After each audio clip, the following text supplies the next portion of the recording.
देखिए छोटो, आज आप लोग को बताते हैं चंपारण आंदोलन। तो आप लोग याद रखिएगा कि यह चंपारण आंदोलन आपको 1917 में आपको चंपारण से हुआ, 1917 में। अब इसको बतलाते हैं कि क्या था कि चंपारण की भूमि काफी अधिक उपजाऊ थी और अंग्रेज यहाँ के लोगों से, चंपारण के लोगों से अंग्रेज क्या कराते थे कि नील के खेती कराते थे। और नील का खेती कराने के कारण, नील के खेती करने के कारण यहाँ की भूमि अत्यधिक बंजर हो जाती है। अंग्रेज नील की खेती करवाते थे यहाँ के लोगों को, नील की खेती करवाते थे, या नील की खेती करवाने के कारण यहाँ की भूमि क्या हो जाती थी, तो बंजर हो जाती थी। अतः आपको यहाँ के किसान लोग काफी दुखी थे नील की खेती करने के कारण। उन्हें अंग्रेज सरकार जबरदस्ती नील की खेती करवाते थे।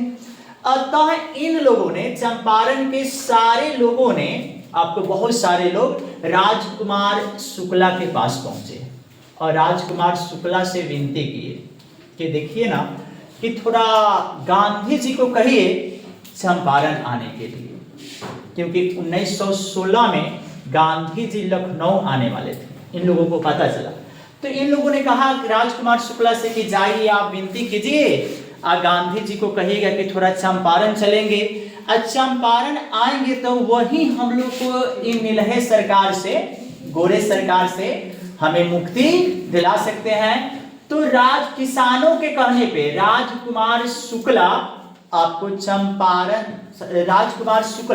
आपको चंपारण से आपको गए कहाँ, लखनऊ, और वहां जाकर महात्मा गांधी से विनती किए कि आप चंपारण चलिए।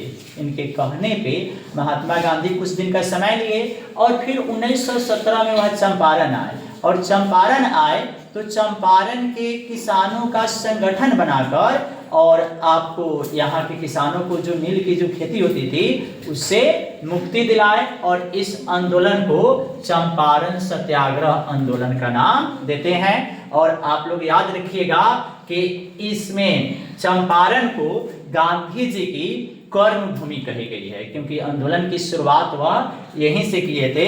यहाँ के किसानों ने उस समय एक नारा दिया था कि एक तरफ किसानन के टोली और दूसरी तरफ गोरन के गोली, लेकिन एक तरफ अंग्रेज का गोली बारूद था और इधर किसान लोग अपने जान की बाजी लगा लिए थे, क्योंकि हम लोग को अपना अधिकार चाहिए। और उनको गांधी जी ने उनका अधिकार दिलाने का कार्य किया।